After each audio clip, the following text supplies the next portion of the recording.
Kakatapos ko lang ng 8 kilometer or 8 naman, 15 kilometer run.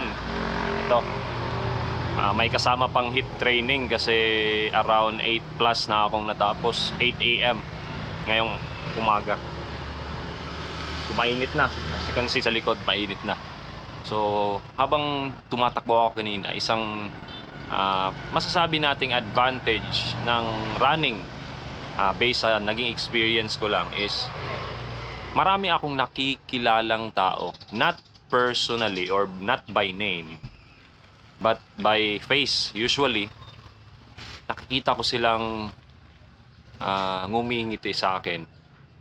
And para sa akin, na bilang isang introvert na who is afraid of rejection, yung tipong ayaw mong ngumiti, ayaw mong pumansin sa isang tao kahit alam mong kilala mo siya by face or by name.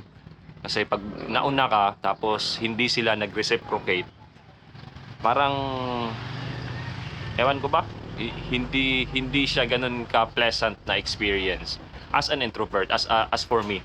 So yun, iilang buwan kong pagtakbo-takbo, pag-train, napansin ko yung mga tao na talagang humingiti na hindi ko naman kilala by name.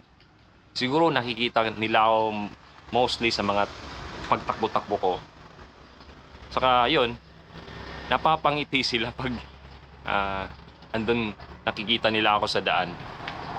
So yun lang naman. I think it is one of the underrated na benefit ng running, kasi bilang isang tao, we are social animals. Kailangan nating mag-socialize. Although ako personally, dito lang mostly sa bahay. Pero yun nga, maganda sa pakiramdam na merong nakakakilala, mayroong humingiti sa'yo, nakaka-boost ng moral. Yun. So, kung ganun din yung experience nyo, paki-comment sa baba.